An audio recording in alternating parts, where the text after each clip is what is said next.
3 ವರ್ಷಕ್ಕೂ ಹೆಚ್ಚು ಅಧಿಕ ಕಾಲ ಕಳೆದಿದೆ. ಅದರಲ್ಲಿ ಪ್ರಮುಖವಾದಂಥ ಗ್ಯಾರಂಟಿಯ ವಿಚಾರಗಳ ಹೆಸರಲ್ಲಿ ಗೃಹಲಕ್ಷ್ಮಿ ಅಂತಕ್ಕಂಥ ಯೋಜನೆಯ ಬಗ್ಗೆ ಕಾಂಗ್ರೆಸ್ನವರು ಕೆಲವೊಂದಷ್ಟು ಅವರ ಪ್ರಣಾಳಿಕೆಯಲ್ಲಿ ಹಿಂದೆ ಒಂದಷ್ಟು ಮಾತುಗಳನ್ನ ಕೊಟ್ಟಿದ್ದರು. ಆ ಮಾತಿನಂತೆ ಬಹುಶಃ ಒಂದು ದೊಡ್ಡ ಮಟ್ಟದ ಒಂದು ಸಂಚಲನ ಇಡೀ ರಾಜ್ಯದಲ್ಲಿ ಎಲ್ಲ ತಾಯಂದಿರುಗಳಿಗೆ ಮನೆಯ ಹೆಣ್ಮಗಳೇನಿದ್ದಾಳೆ ಅವಳಿಗೆ 2,000 ರೂಪಾಯಿ ಪ್ರತಿ ತಿಂಗಳು ಅವರ ಖಾತೆಗೆ ಜಮಾ ಮಾಡ್ತೇವೆ ಅಂತಕ್ಕಂಥದ್ದನ್ನು ಕಾಂಗ್ರೆಸ್ನವರು ಭಾಳ ಸ್ಪಷ್ಟವಾಗಿ ಅವರ ಪ್ರಣಾಳಿಕೆಯಲ್ಲಿ ತಿಳಿಸಿದರು.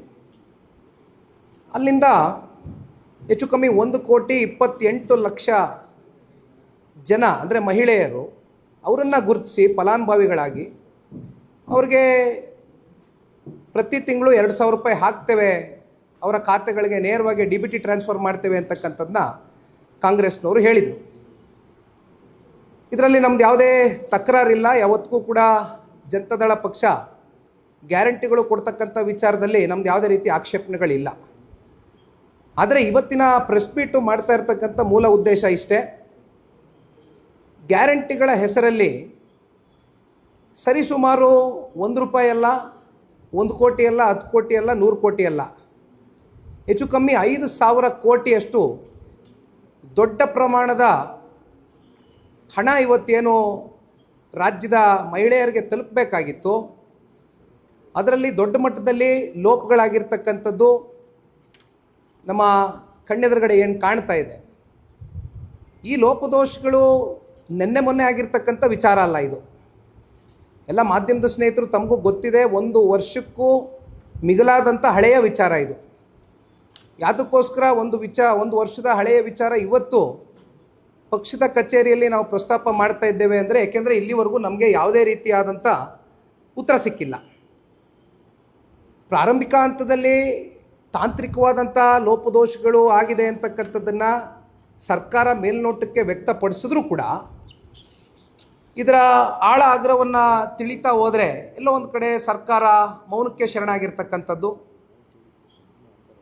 ಮಾನ್ಯ ಈ ರಾಜ್ಯದ ಮುಖ್ಯಮಂತ್ರಿಗಳ ಅಧೀನದಲ್ಲಿ ಬರ್ತಕ್ಕಂಥ ಫೈನಾನ್ಸ್ ಡಿಪಾರ್ಟ್ಮೆಂಟ್ ಏನಿದೆ, ಆ ಫೈನಾನ್ಸ್ ಡಿಪಾರ್ಟ್ಮೆಂಟ್ನ ಅಧಿಕಾರಿಗಳಿರ್ಬೋದು ಅಥವಾ ಮಾನ್ಯ ಮುಖ್ಯಮಂತ್ರಿಗಳೇ ಇದಕ್ಕೆ ಸ್ವತಃ ಅವರ ಒಂದು ಅಧೀನದಲ್ಲೇ ಇರತಕ್ಕಂಥ ಇಲಾಖೆಗೆ ಮುಖ್ಯಮಂತ್ರಿಗಳ ಕಡೆಯಿಂದ ಬರಬೇಕಾದಂಥ ಉತ್ತರ ಇಲ್ಲಿವರೆಗೂ ಕೂಡ ರಾಜ್ಯದ ಜನತೆಗೆ ಸಿಕ್ಕಲಿಲ್ಲ. ಇದು ಬಹುಶಃ ಕರ್ನಾಟಕ ರಾಜ್ಯದಲ್ಲಿ ಅತ್ಯಂತ ಒಂದು ದೊಡ್ಡ ಸಾಂಸ್ಥಿಕ ಹಗರಣ ಅಂತಕ್ಕಂಥದ್ದನ್ನ ಹೇಳಿದರೆ ಬಹುಶಃ ತಪ್ಪಲಾಗಲಿಕ್ಕಿಲ್ಲ. ಕಾರಣ ನಾನು ಈಗ ತಾನೇ ಮಾತಾಡಬೇಕಾದ್ರೆ ಹೇಳ್ತಾ ಇದ್ದೆ, ನಾವೆಲ್ಲ ಈ ಹಿಂದೆ ವಾಲ್ಮೀಕಿನಲ್ಲಿ ಆದಂಥ ಹಗರಣದ ಬಗ್ಗೆ ಚರ್ಚೆ ಮಾಡಿದ್ವು. ಸದನದಲ್ಲಿ ಮಾನ್ಯ ಮುಖ್ಯಮಂತ್ರಿಗಳು ಸ್ವತಃ ಆ ಹಗರಣದ ಬಗ್ಗೆ ಒಪ್ಕೊಂಡಂಥದ್ದು ಕೂಡ ನೋಡಿದ್ದೀರಿ. 10 ಕೋಟಿ, 15 ಕೋಟಿ, 100 ಕೋಟಿ ವಹಿವಾಟಿನ ಹಗರಣ ಅಲ್ಲ ಇದು. ನಮಗೆ ಇಲ್ಲಿವರೆಗೂ ಈ ರಾಜ್ಯದ ಜನತೆ ಕೇಳ್ತಾ ಇರ್ತಕ್ಕಂಥದ್ದು, ನಿಖಿಲ್ ಕುಮಾರಸ್ವಾಮಿನೂ ಒಬ್ಬ ಕನ್ನಡ ನಾಡಿನ ಒಬ್ಬ ಸಾಮಾನ್ಯ ಪ್ರಜೆಯಾಗಿ ತೆರಿಗೆ ಕಟ್ತಾ ಇರ್ತಕ್ಕಂಥ ಹಿನ್ನೆಲೆಯಲ್ಲಿ ತೆರಿಗೆದಾರರ ಪರವಾಗಿ ನಾನು ಒಂದು ಪ್ರಶ್ನೆಯನ್ನು ಕೇಳಲಿಕ್ಕೆ ಬಯಸ್ತೇನೆ. ಸರ್ಕಾರ ಈ 5,000 ಕೋಟಿ ಹಣ ಎಲ್ಲಿಗೆ ಹೋಯಿತು? ಅದನ್ನು ಯಾತಕ್ಕೋಸ್ಕರ ಬಳಕೆ ಮಾಡ್ಕೊಂಡ್ರಿ? ಅಥವಾ ನಿಮ್ಮ ರಾಜಕೀಯದ ಕೆಲವೊಂದಷ್ಟು ದುರುದ್ದೇಶದಿಂದ ಬೇರೆ ಬೇರೆ ಕಡೆ ಏನಾದರೂ ವರ್ಗಾಯಿಸಿದ್ದೀರಾ? ಅಥವಾ ಇನ್ಯಾವುದಾದ್ರೂ ಚುನಾವಣೆಯ ಒಂದು ಪ್ರಚಾರ ಮಾಡ್ತಕ್ಕಂಥದ್ದಕ್ಕೆ ಅಥವಾ ಚುನಾವಣೆಯಲ್ಲಿ ಮತ್ತಷ್ಟು ನಮ್ಮ ತೆರಿಗೆ ಹಣವನ್ನು ಬೇರೆ ಕಡೆ ಏನಾದರೂ ಚುನಾವಣೆ ನಡೆಸ್ತಕ್ಕಂಥದ್ದಕ್ಕೆ ಅದನ್ನು ವರ್ಗಾಯಿಸಿದ್ದೀರಾ? ಏನಾಗಿದೆ ಈ ಹಣ ಅಂತಕ್ಕಂಥದ್ದು ಇಲ್ಲಿವರೆಗೂ 1 ವರ್ಷದಿಂದ ನಮ್ಮ ಯಾರಿಗೂ ಕೂಡ ಉತ್ತರ ಸಿಕ್ಕಲಿಲ್ಲ. ಹಾಗಾಗಿ ಇದಕ್ಕೆ ಉತ್ತರ ಕಣ್ಣಿಡ್ಕೊಂಡು ಹೋಗಬೇಕು ಅಂತಕ್ಕಂಥದ್ದು ನಾವೆಲ್ಲರೂ ಕೂತ್ಕೊಂಡು ಪಕ್ಷದ ವತಿಯಿಂದ ಎಲ್ಲ ನಾಯಕರು ಕೂತು ಚರ್ಚೆ ಮಾಡಿದಂಥ ಸಂದರ್ಭದಲ್ಲಿ ಇದು ಭಾಳ ಗಂಭೀರವಾದಂಥ ವಿಚಾರ ಇದೆ.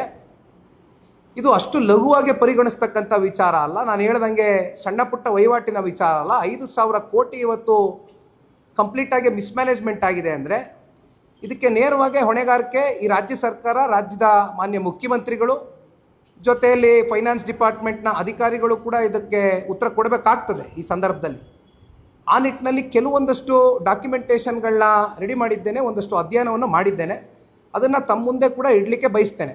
ಒಂದೊಂದಾಗಿ ಹೇಳಲಿಕ್ಕೆ ಇಷ್ಟಪಡ್ತೇನೆ.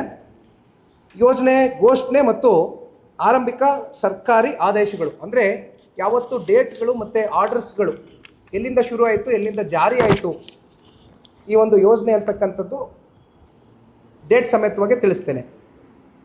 2023 20/05 ಅನುಮೋದನೆ ಆದೇಶ ಆಯಿತು. ಅಲ್ಲಿಂದ ಮತ್ತೆ 2023 ಅಂದರೆ ಮುಂದಿನ ತಿಂಗಳು 6/6 ಅಧಿಕೃತವಾಗಿ ಜಾರಿ ಆದೇಶ ಆಯಿತು. ಮತ್ತೆ 2023 17/7 ಅನುಷ್ಠಾನದ ಮಾರ್ಗಸೂಚಿಯು ಕೂಡ ಬಂತು.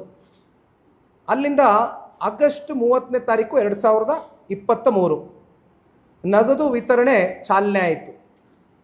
ಇದಾದಾಗ ಮೈಸೂರಿನಲ್ಲಿ ಒಂದು ದೊಡ್ಡ ಮಟ್ಟದ ಬೃಹತ್ ಸಮಾರಂಭವನ್ನು ಮಾಡ್ತಾರೆ. ಅಂದರೆ ಅಲ್ಲಿ ಮೊದಲನೇ ಕಂತನ್ನು ಬಿಡುಗಡೆ ಮಾಡ್ತಕ್ಕಂಥದ್ದಕ್ಕೆ ಗೃಹಲಕ್ಷ್ಮಿ ಯೋಜನೆಯನ್ನು ಮುಂದಿಟ್ಕೊಂಡು ಅದನ್ನು ಜಾರಿಗೊಳಿಸಿ ಆಗಸ್ಟು 30ನೇ ತಾರೀಕು 2023ರಲ್ಲಿ ಇದು ಮೊದಲನೇ ಕಂತು 2,000 ರೂಪಾಯಿ ಕೊಡ್ತೇವೆ ಅಂತಕ್ಕಂಥದ್ದು ಅಧಿಕೃತವಾಗಿ ಚಾಲನೆಯನ್ನು ಕೊಡ್ತಕ್ಕಂಥದ್ದು ಮೈಸೂರು ಜಿಲ್ಲೆಯಿಂದ ಪ್ರಾರಂಭ ಆಯಿತು.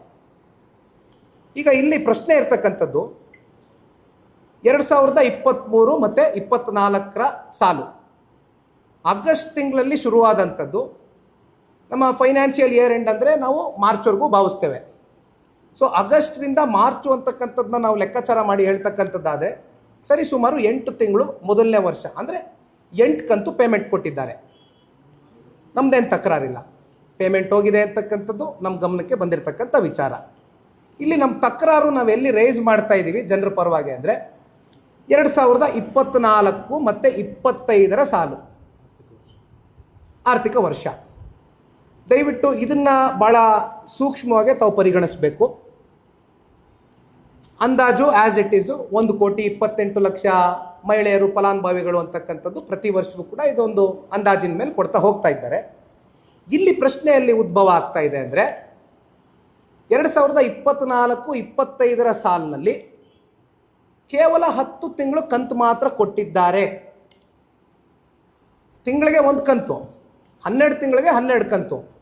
12 ಕಂತು ಕೊಡುವಂಥ ಕಡೆ ಸಾಲು 2024-25ರಲ್ಲಿ ಫೆಬ್ರವರಿ ಮತ್ತು ಮಾರ್ಚ್, ದಯವಿಟ್ಟು ನೋಟ್ ಮಾಡ್ಕೊಳ್ಳಿ, ಫೆಬ್ರವರಿ ತಿಂಗಳು ಮತ್ತು ಮಾರ್ಚ್ ತಿಂಗಳು ಇವೆರಡೂ ತಿಂಗಳ ಹಣಕಾಸು ಹೆಚ್ಚು ಕಮ್ಮಿ ಸರಿಸುಮಾರು 5,000 ಕೋಟಿಯಷ್ಟು 2 ತಿಂಗಳ ಹಣಕಾಸು ಗೃಹಲಕ್ಷ್ಮಿ ಯೋಜನೆ ಹೆಣ್ಣು ಮಕ್ಕಳ ಖಾತೆಗಳಿಗೆ ಜಮಾ ಆಗಲಿಲ್ಲ.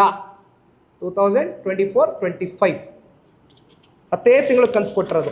ನೀವು ಸಣ್ಣ ಆಗ್ಬೇಕಲ್ವಾ, ಅದು ಒಂದು ಉತ್ತಮ ಆಹಾರದಿಂದ ಸಣ್ಣ ಆಗ್ಬೇಕಲ್ವಾ. ಪ್ರತಿದಿನ ನಮ್ಮ ಜೀನಿ ಸ್ಲಿಮ್ನ ಯೂಸ್ ಮಾಡಿ ಯಾವುದೇ ಸೈಡ್ ಎಫೆಕ್ಟ್ ಇಲ್ದಂಗೆ ನೀವು ಸಣ್ಣ ಆಗ್ತೀರಾ.